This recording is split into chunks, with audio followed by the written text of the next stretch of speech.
All right, we got the 405 spoilers, and we have another delightful, spectacular chapter here as we ride into the ending of our beloved series. So, in the previous chapter, we saw Bakugo, of course, coming back fully and straight up fully saving All Might from being killed by All For One, with the assistance of Izuku's transmission, successfully thwarting Night Eye's future vision of All Might's death. And all of that stuff's going to be addressed in this chapter, so let's get right into it. So it begins with All Might and Night Eye in a white background. Night Eye confirms that this was supposed to be the gruesome death he foresaw, the end of All Might's dream. However, he managed to twist fate and keep his promise to Deku. All Might smiles and jokingly says that the mentor's role should be to die and to let their disciples take care of the rest. But Night Eye calls him Toshinori Yagi and says that that's just a comic book archetype. Heroes are people too, and they don't die that easily. So, yeah, I'm not mad at it at all. Like I've been saying, this is us getting our cake and getting to taste the frosting too. And we also talked about this before, but this is like literally what Night Eye saw all those years ago. I think it's like 7 years in story time, and I think in our real time it's actually more than that, because I think that chapter came out in like 2016 or something, maybe 2018, I forget. That's pretty wild now that I think about it. It's all lining up. And like I said before, I'm also doing some lifting for Horikoshi here by saying, like, Night Eye said another hero will come and kill you. You know, this was right after his original fight with All For One. And he didn't say All For One because he was looking at a younger, glowing version of him in the future that he had no context for. Bakugo and All Might land on top of a building. Two kids comment on his explosion quirk. The "can't you see it" boy remembers that he was kidnapped by the League. Some civilians recognize him as the sports festival, and Mahoro and Katsuma shout "Bakugo!" Okay, this is certainly throwing things for a loop here. So, you can't you see it boy? I think that's the boy from when Endeavor was fighting the Heian Nomu, but Mahoro and Katsuma, those are the kids from the Heroes Rising movie, the second My Hero movie. And guess that movie's canon now, guys. I mean, I know that there's a lot of people, it was always canon, but what I'm actually saying here is, like, is all like 90 minutes of that movie 100% full canon to the manga? Like, can you look yourself in the mirror and tell yourself that? All Might asks if Bakugo is okay, and he says, "Right back at ya." Bakugo then spits out blood, and a tiny edge shot comes out from his chest. He says that he made Bakugo spit out some of his blood that had accumulated inside of his chest and falls to the ground. But first, let's talk about the sponsor of this video, The Ridge. Guys, I absolutely love The Ridge. They are one of my favorite companies to work with, and that's because I think they genuinely make great products. And they also just dropped their new ceramic powder collection. It's a trio of fresh pastel colors designed for any day pack, purse, or crossbody bag. And they come in eucalyptus, lavender, and sea glass. I absolutely love these. They are incredibly aesthetic, and they are going to make an awesome gift for my girlfriend this year. So guys, if you're interested in getting your very own Ridge wallet, check the link in the description and make sure you use code Big Z. That way you'll get 10% off of your purchase. You'll also be helping me out as well.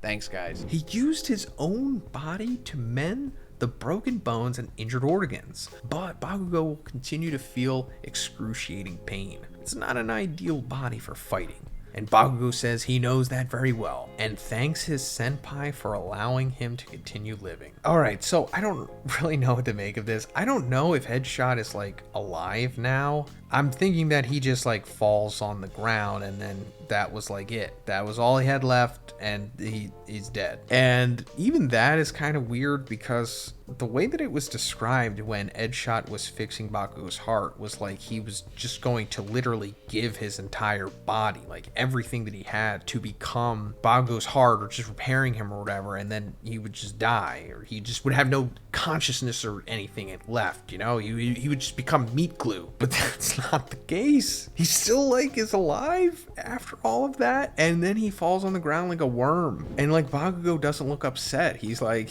thanks. I don't know what to make of this. I need to read the full chapter before I make my judgment on this, but if Edgeshot is alive, this is like some straight Oda style writing, because you know, if you follow One Piece, you know that spoilers, no one dies, only in flashbacks, or you know, that one iconic character that was made into a donut. However, it wasn't Edgeshot that brought Bakugo back. Even after repairing his body, his heart didn't start beating again. When Edgeshot was almost out of strength, a drop of sweat ran through Bakugo's bloodstream and exploded inside of him, activating his heart. Alright, I get why Horikoshi is doing this. I'm not mad at it at all. He is protecting Bakugo, making him look stronger, because if he didn't include this, then Bakugo is essentially just saved, and he did nothing himself. And there's no kind of redeemingness to him. There's no kind of like independence. It's kind of like you fought Shigaraki / All for One, and you literally got killed by him. And then that's it. You got saved by Edgeshot and Best Genius and everybody.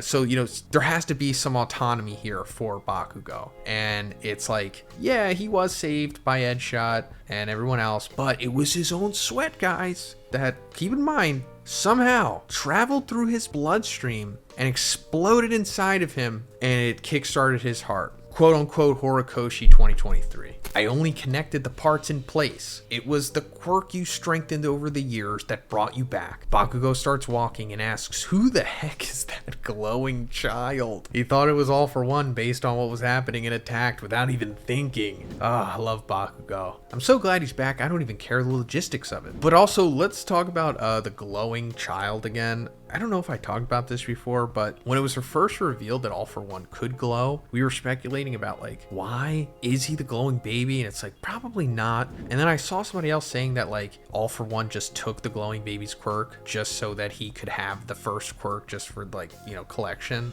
And I thought that was interesting. And at this point, I don't think Horikoshi is ever gonna like say it. I honestly don't mind that. If it's kind of just like a hardcore fans Easter egg, I can appreciate that. I feel like I said that before. Sorry if I'm a broken record here, guys. You know me. All Might confirms it's All for One and asks Bakugo to come closer since he can't move due to Stain's quirk. It's broken, but it will at least serve as a splint. I call this gauntlet Great Explosion Murder God Dynamite and gives him the support item. Bakugo smiles. So yeah, this is a pretty cool sequence for multiple reasons. So first of all, it's literally All Might giving Great Explosion Murder God Dynamite Gauntlet to him. Essentially like his last support item that he had from his armored All Might form that he was going to try to use on All for One to like, you know, take him out with himself. But All for One like shot his drills through it and stopped it from exploding. So now All Might is giving this to Bakugo. But the way that he's transferring it is like the way that Tony Stark can like transfer his nanotech to somebody. So I think this is also supposed to parallel to All Might passing the torch to Bakugo as well.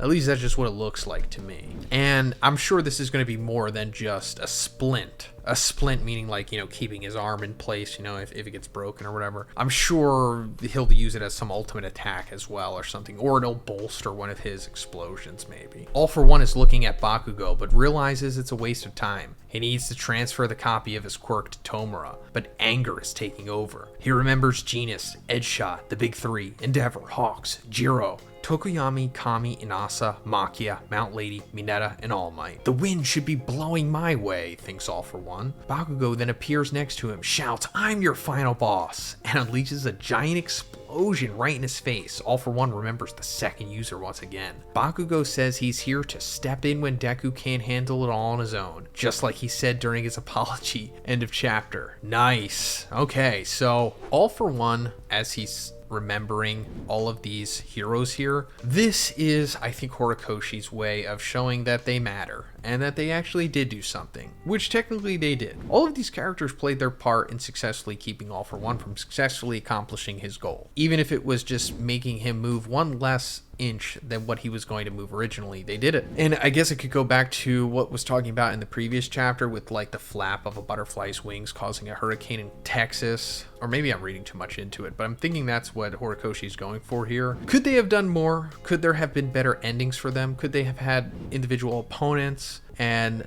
more cohesive character arcs. Yeah, sure. But I guess everybody in all of fiction could as well, but it's better than nothing. They did do something. They stopped the final ultimate bad from doing what he wanted to do and getting him in the specific situation that he needed to be against Bakugo at this point in time. I'm not mad at it. I like that Horikoshi is salvaging what he has put together here. And as for All For One remembering the second user again, this has happened before, like when Bakugo originally unlocked his cluster quirk awakening thing, and I still don't know what it means. Yes, they do look similar, and yes, you know, if you were a part of the community like during the pandemic, you remember that big Bakugo time traveler theory was popping off. It was like 2 years before that it originated, but around the pandemic is when it really took off. But then of course we found out that Bakugo's probably not the second user, but there still seems to be some kind of connection to them or something. I don't know. And also, you know, as I was talking about before, it seems like All For One is going to be Bakugo's final opponent, and I'm loving it. And I'm also loving Bakugo's